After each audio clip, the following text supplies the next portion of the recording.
There are many ranks in Rainbow Six Siege, with some of them being a lot harder to achieve than the rest. So in today's video, I'll be showing you the most common mistakes in each rank so that you can get to the next rank you've been grinding for. Let's go over the first and lowest rank in the entire game, which is Copper. Now, the most common mistake that I see Copper players making is simply not playing the game enough. I promise you, watching this video, even if you are terrible, even if you're 50 years old and you have no FPS experience, if you simply play the game enough, you will get out of Copper. Because it is the lowest rank and everybody starts in Copper, if you just play the game enough, you will get out of it, I promise you. It's how it works in every other game in the entire world. There's nobody that's really hard stuck Copper that's been playing the game for over 100 hours. I promise you, you will get out. You just have to play the game enough.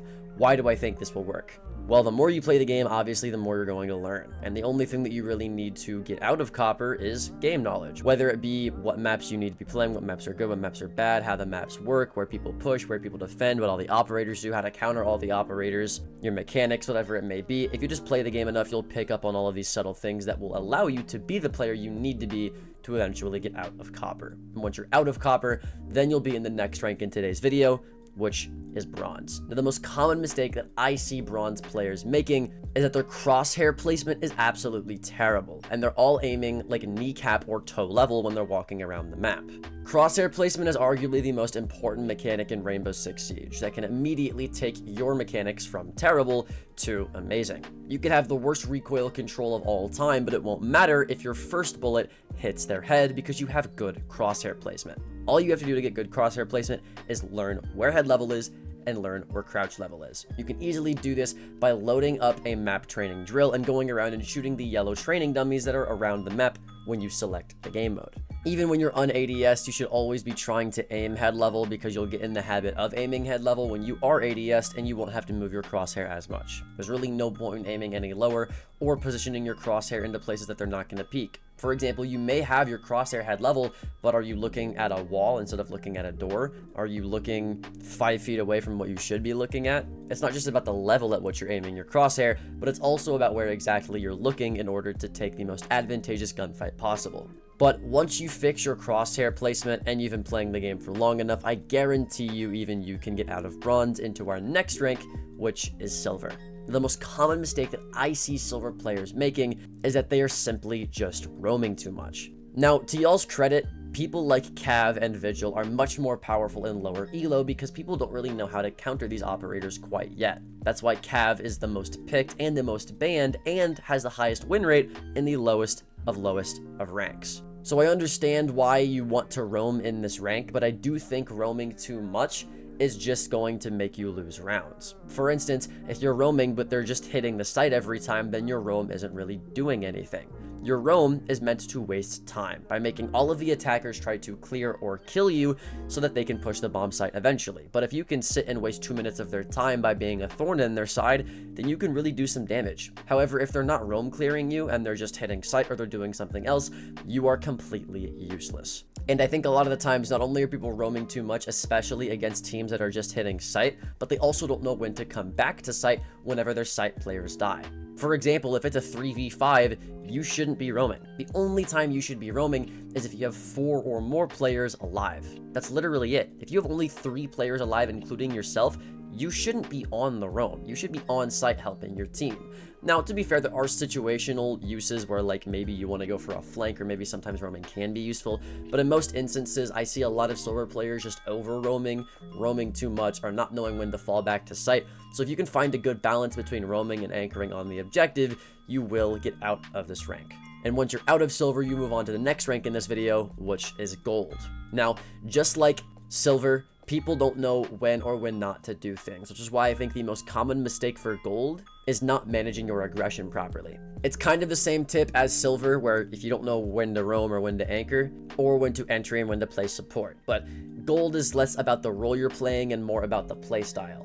You need to know when to be an aggressive player and when to be a passive player, when to swing and take a gunfight, and when to just sit and hold an angle and waste the attacker's time, when to drone and when to actually just take space as an operator. How do you know which one to do? Well, there's a golden rule of thumb that I can give you that I've talked about many times on this channel that you can use to get out of gold. If you're up in man count, play passive and reset. If you're down in man count, get aggressive and even out the man count. It's a very, very simple concept, but let's take defense for example. If you're on defense and it's a 3v5, chances are the attackers are going to surround the bomb site, throw all of their utility at you at once, and flood the bomb site at the same time. Especially if they're a good team, there is nothing even the best players in the world can do against a site execute flood when they're down on man count. So as a defender, you quickly want to even out the man count by getting slightly aggressive, swinging and getting a 1v1 to even out that man count.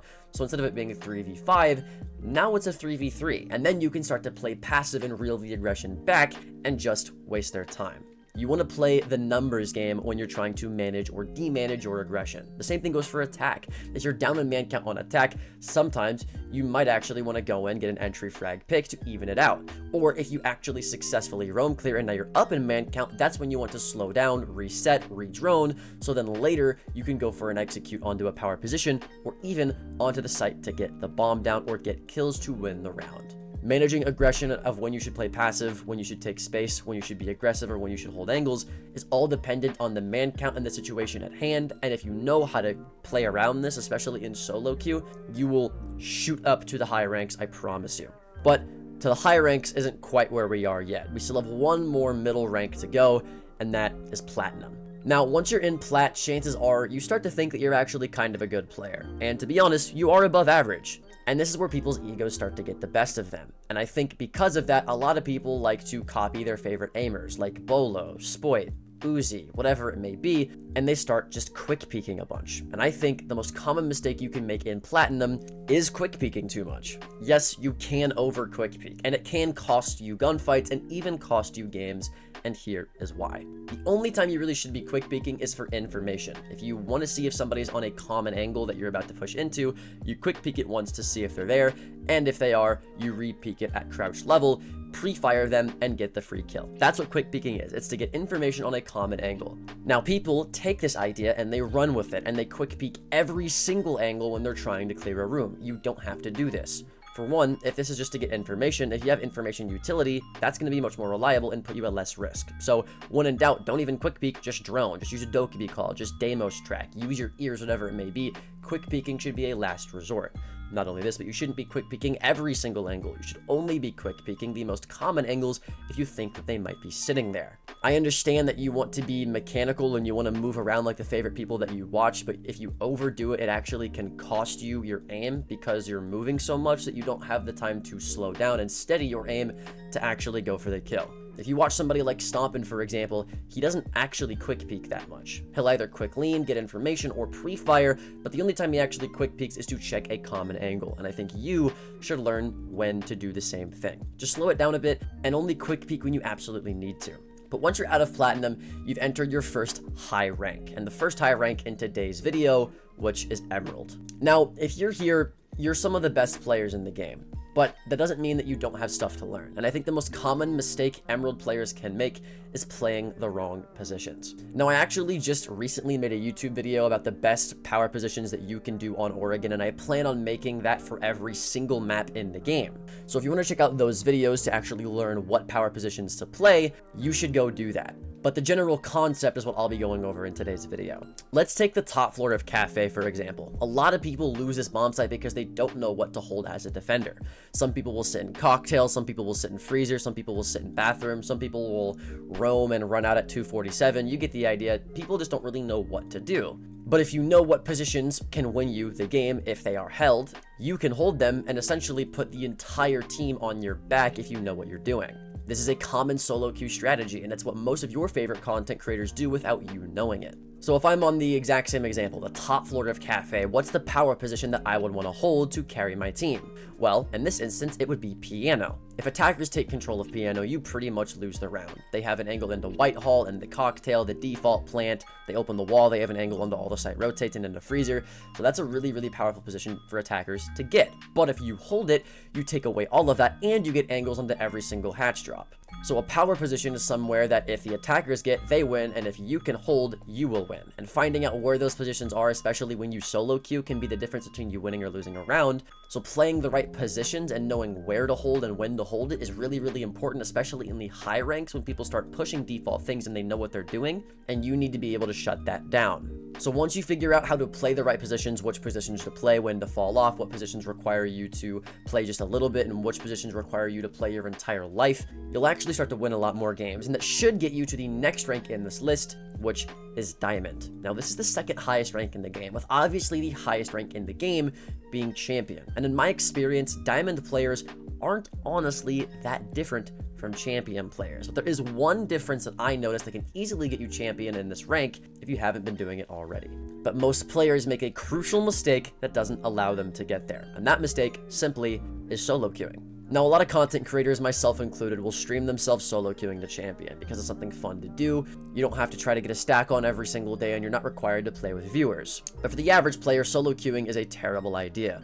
You have the least amount of communication, the least amount of trust with your teammates, the least amount of teamwork, and you're essentially just putting yourself at a disadvantage on purpose. I've said this time and time again on my channel, the only difference between a Diamond player and a Champion player is somebody who is solo queuing and somebody who has a 5-stack. I mean, you don't even need to have a 5-stack. If you simply have a duo in Diamond, it makes the game so much easier. You can have somebody playing Gridlock EMPs as your duo the entire time, and you can play Ace. Now you get to open every single wall, and you never have to worry about a flank again.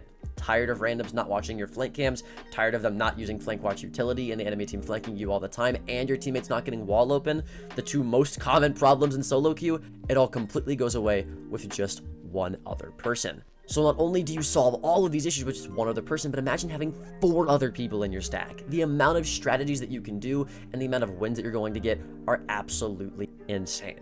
And they will single-handedly carry you from Diamond to Champion, I promise you. But once you're in Champion, you're in the highest rank in the game. But don't be mistaken, Champions still make mistakes. And as a Champion player myself, I think the most common mistake I see Champion players making is simply playing the game too much. Just like with Copper, the mistake was not playing enough. For Champions, the complete opposite is true. I think if you're a Champion level player, it's no secret you play the game a lot, and you can play the game too much and genuinely get burned out from it. If you watch any of the big controller guys on Twitch, like Richie, Jinxie, Stomp, and any of them, they all talk about how they're burnt out from the game playing tourneys all of the time and playing ranked on stream. And it's because they literally just play the game too much. Sometimes taking a break when you're tilted, or even taking a few days worth of breaks, can be the difference between you flatlining and you being able to hit a new peak. I know for me, this was the case. I was playing the game every single day for a while, then I got flown out to Atlanta for this showcase, and when I came back, I was playing better than I ever was, and my mental was way better. Sometimes literally just taking a break will get you that mental reset that you need and make it to where you can finally get out of that plateau that you've been stuck in. But with that out of the way, that is it for today's video. My name is Alka. Check out this next video, and I hope we'll see you there.